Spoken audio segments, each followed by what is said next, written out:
Welcome, folks. I'm Jaby Koay, joined by STEPH. We're looking at Honest Trailer's Obi-Wan Kenobi from Screen Junkies. Full disclosure, just so you know, regarding STEPH, she's a hardcore fan of Star Wars. Usually hello when there. yeah, hello there. I didn't actually understand that joke when not the joke, but the reference when he said it. I'm like, that sounds familiar. I don't know why. I know that's from something. I don't know. And then of course the comments are like, you didn't recognize that part. I'm like, Jesus Christ. Nothing like Star Wars fans. Yeah, but anyway, I enjoyed Obi-Wan Kenobi, moments from it anyway. As a whole, I thought it could have been better. It left a lot on the table to be desired. That's a weird way to phrase it, but you get what I'm saying. But I really enjoyed Ewan McGregor nonetheless. Yes. So I'm sure Honest Trailers, lately when I've seen Honest Trailers, they've been like harsh. I don't know how this is gonna go. I'm a little bit afraid, but let's go in. Guns blazing, here we go. Oh, wow. If you guys haven't already, hit that subscribe button, bell icon, all notifications for this, and subscribe to Screen Junkies if you haven't done so. There's a link in the description below. Here we go.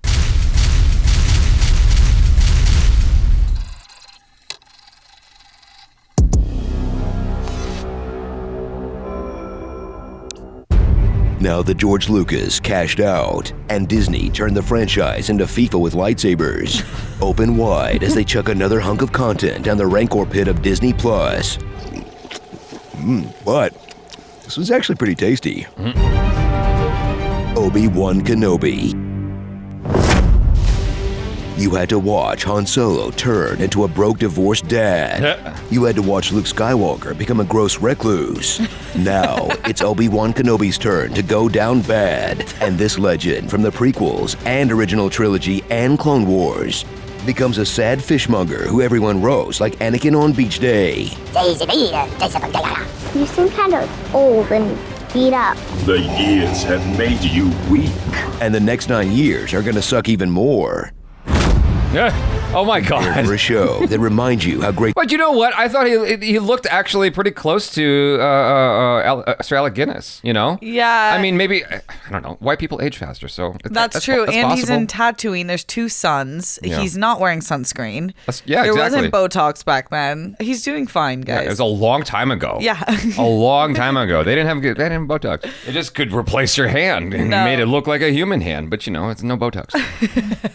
the prequels were when they're cut down to a 3-minute recap montage and cheer as the best part of those films returns. Obi-Wan! Hello, Dex. Follow along on the celibate religious man's new mission. Stare at a 10-year-old boy all day. But when a special little princess gets moved to another castle, Obi will have to save a Skywalker for the upteenth time, even though he's forgotten his super speed. Yep. Forgotten how twins work. How old are you? And forgotten how to hide, like, at all. Hey, you gonna change your last name, buddy? Maybe dye your hair? I don't know. Stop wearing Jedi robes? Yeah. That's not an improvement. You look like Vincent Adult Man. Hello, other grown-up. I don't know that At reference. the latest installment of Star Wars Babies, Leia Edition.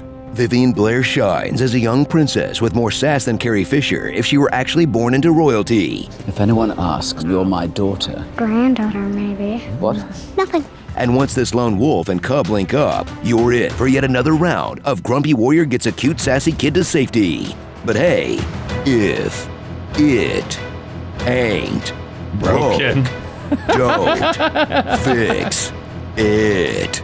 Hello there again, Ewan. Oh, shit. Meet a galaxy's worth of supporting characters. Why does that formula work so well? What is it about that formula that is so strong? It's like, I don't know. Only a minority has probably experienced such like a task and adventure with a new father figure in their life. But I feel like so invested in that story. I'm trying to figure that out. I guess for me, I've had a lot of parental figures growing up that outside of my mom and dad who were just like there for me and taught me a lot and made me who I am today. Like really important adults who like I became friends with or whatever. I don't know. That's so bizarre why that works so effectively. And it's probably because it's still a father-daughter or father-son or mother. Usually it's an older male figure, but they showed Ripley. So, but usually you have it's a male figure and a young person, whether it's a male or female young one. It's still a parent and child thing, and I think that it hits us in a primal way. It's just sort of like removed a little bit, kind of like how you could be looking at a story that's set in a galaxy far, far away or whatever, or a story about mutants, but really it's an allegory for racism. And so it's easier for us to like digest it, and it doesn't feel saccharine or put on us, you know, in a very offensive way, if that makes any sense. Yeah, definitely. I also think it's the best second chapter for like the bad boy, or like the boy who's a guy who's a little rough around the edges. Yeah. Like Din Djarin's a perfect example. Mando, it's like you wanted him to have that soft spot for Grogu so bad, and then when he did, we're like, yeah. You're right. That is interesting. I mean, that was the second chapter for Terminator because he was so scary in the first one, and then he became the opposite, like a father figure in the second one. Yeah. Even live on Tatooine. Like a guy who puts the mid and midichlorians. So judgmental. An Imperial officer who's not like those other Imperials. She feels bad about it. I joined up when the Empire stood for something. I made some mistakes. And evil, twisted villains like modern Star Wars fandom. For sending her bullying messages, you're no Star Wars fan in my mind. Reva, a youngling who never finished her grooming, but graduated with honors from the Quiet, loud again, School of Villainy. Tell me where the Jedi is! What makes you think he won't see it coming? Send out the probes. Do it. Nobody's coming. You can't bring Obi-Wan! And he slaughtered them. And of course, What the fuck? That's such a weird thing to point out. The loud, quiet, Yeah. loud, quiet. If it was in the same scene, I'd understand. But like, they were literally pulling from different scenes. Yeah, no, but that was part of the thing I liked about her character is the range was there. But I did notice that. You didn't notice that at all? It's a very hard dichotomy. It's like either like all or nothing. Yeah. I didn't pick up on that. It didn't. I actually enjoyed it. I think that was just picking on it. Darth Vader, who's now literally a mix of man and machine.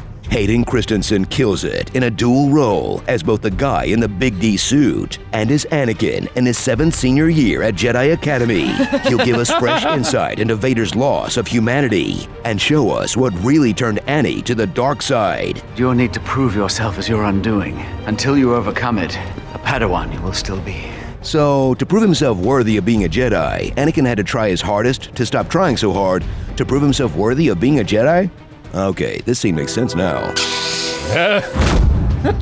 So enjoy the weird new middle ground of Star Wars that looks bad for a movie, but good for a TV show. Too short for a series, but too long for a film. Incredible lightsaber duels, but rinky-dink sets. I hated that. And a story constrained by the trilogies that take place before and after, but drops enough breadcrumbs to launch a Rogue Squadron's worth of future Star Wars content. Just getting started. I think I had a brother. I think I've just found out what they're hiding down here. Okay, none of those Jedi are actually dead. Disney just Jurassic Parked them until it's their turn for a show. Starring Gentle Ben. Problem Child. Problem Child. That's what I love about these younglings, man. God, that's such a deep reference. Like, I mean, like not a deep reference, but an old one. You know that one? No. There's a movie from like either the late 80s or early 90s called Problem Child. They actually had a sequel. If I'm thinking of the right one. Yeah, Problem Child was a movie, and Gilbert Gottfried's it. Yeah, there's 1 and 2. It was a huge movie from I just had it too. The movie, 1990. And they had a third one? 91 was a sequel, and 95 was like the sequel that no one even heard of. That's like no one would know that reference. You guys, let me know in the comments if you knew that reference. I know people call people problem child. Like that, oh, you're the problem child in the family, but I didn't know the movie reference. Yeah, well, that's what usually these things are. Oh, yeah. got you. They stay the same age. Neon Genesis, that's what I love about these younglings, man. I get older, they stay the same age. Terrible. Neon Genesis, Revangelion. I don't like sand snakes. They're coarse and rough and irritating. He doesn't even go here. Hashtag justice for Hat. We only sell moisture here. Where are the Jedi? Round back? Whoops. Hold my Beirut. What I gotta give it to a Reva. Cool what? male non-Jedi. Nice cube. Cool male That's great. Nice cube. Nice cube. Nice cube. I gotta give it to a Reva. Cool male non-Jedi. Nice cube. And the one lesson Disney can't afford to learn. It's the past. Move on. Be done with it. Ben-Hur. Ben-Hur. Nice. So You know that his movie, plan was to right? work her Yeah. way up to Grand Inquisitor, then just try to stab Darth Vader in the back? Probably gonna see that one coming. It's literally the only way Sith get promoted. You enjoyed the show, I think, a lot more than I did. So what did you think of that? I thought that was good. I didn't think that they were too harsh. I think that they pointed out the stuff that a lot of people pointed out, and I get like a lot of people who are diehard original trilogy fans, which I am, but I wasn't as nitpicky about like the age difference of how Anakin looks and how Obi-Wan looks and all the little details that they were like, that ruins this. And I don't think they did the best job with it, but I still liked it a lot. Okay. Yeah, so, but I thought that this was really funny. I thought this was done in good, usually honest trailers, always, any video I've seen of them, they do it in good spirit, where they're like taking the stuff that I'm like, yeah, I think any creator would be like, okay, you got me there. Yeah. Oh, I mean, I've seen some honest trailers where they're going hard. Kind of feel bad for the movie at a certain point. I'm like, dang, you're really not pulling any punches here. It's so rough. This one was a little bit nicer. I think that they were doing it, like you said, good spirits, tastefully done. Especially with like little Leia. Because remember what happened to Jake, what was his name? Jake Lloyd. Yeah, Jake Lloyd. Like, Yeah. I feel like we all needed to be a little bit careful when we were talking about the little actors in Star Wars this time around. Yeah, I mean, his whole life was kind of ruined by it. He tried really hard to that was interesting. Like, you can find YouTube videos of him trying to participate in stuff at fan meetups and whatnot, because up to a certain point, I don't know if he does it now, but up to a certain point, he was still meeting up with people. The interactions were always awkward. Like, people would come up and shake his hand, and they'd say their name, and he goes, "I'm Jake Lloyd," and the guy goes, "Oh, I know who you are. I know who you are." And he goes, "Yeah, but this is what you're supposed to do. It's a formality. I'm supposed to introduce myself back to you." And I'm like, oh God, it's such a clunky, awkward thing, you know? Oh, yeah. And I'm not even doing it justice. It was sort of the tone of his frustration with the situation and how people perceive him and whatnot, and he didn't get any work after that. He just kind of disappeared, maybe on purpose. But Same with Hayden Christensen got some work. I've always been a massive fan of him, but Yeah. the fandom destroyed him too. I feel like we talked about this in some of his interviews. He's a lot more recluse and reserved than he used to be, and maybe that's age, but also I think the fandom came in hard at him. I wonder how much of that is George Lucas and how much of that is just people didn't like their acting. Yeah. You know, I mean, Jake Lloyd was kind of a brat on set, as I recall. Oh, really? Yeah, and for whatever reason, George Lucas was drawn to him. And I'm like, anyway, that's a weird conversation. It's not going to go anywhere. I just remembered that all of a sudden, just popped in my head. But about this, I thought that, Leia, the actress who played Leia, did a fantastic job. And so I'm glad they didn't make fun of her, because I thought she was... Me too. Yeah, she did a really good job. I thought there were some people who were hating on her because they thought she was too bratty or whatever. And I'm like, irrespective of how you feel about her writing, that little girl killed it. Yeah. She took that material and ran with it in a way that outperformed most of the people on this show. So I'm like, she did a really good job in my book. I'm rooting for her. The way people were rooting for Haley Joel Osment, and hopefully she fares better. Yeah, So- yeah, and she's a princess. I think I loved the sass that she provided. To me, it was so in the vein of Leia and Padme. But I also loved the one criticism I totally agree with, and I talk about this all the time with Star Wars. In Marvel, all the shows that we're seeing, all the content that these companies are pushing out, when you see all the things like Obi-Wan saying he had a brother, being in the underground tomb, all these different callbacks, I'm like, okay, what shows are we doing, you guys? Yeah. Can we chill and focus a little bit and execute? Yeah, it's not really concentrated on telling the best story possible here. It's concentrating on all this spreading out this web of other ideas that it can then, grow, and other plants, other trees that it's making at the same time of content to eventually produce and sell to you.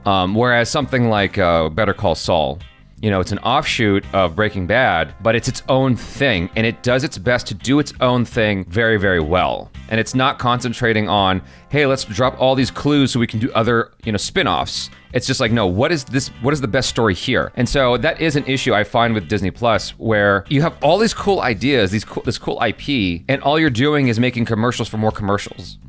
Yeah. And that's the most frustrating element. I'm like, stop with the commercials. Just tell me a story and make it longer.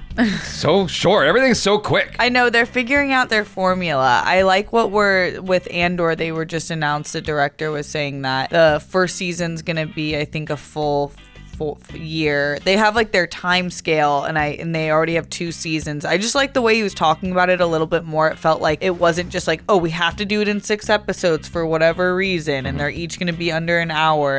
And some are going to be 30 minutes. Yeah. Like that to me seemed a little bit. I didn't understand that as much. Yeah. Anyway, here's looking forward to more commercials. Yeah. To be That was excited about. funny though. You guys, thanks so much for hanging out. I'm Jaby Koay. This is STEPH. Peace out.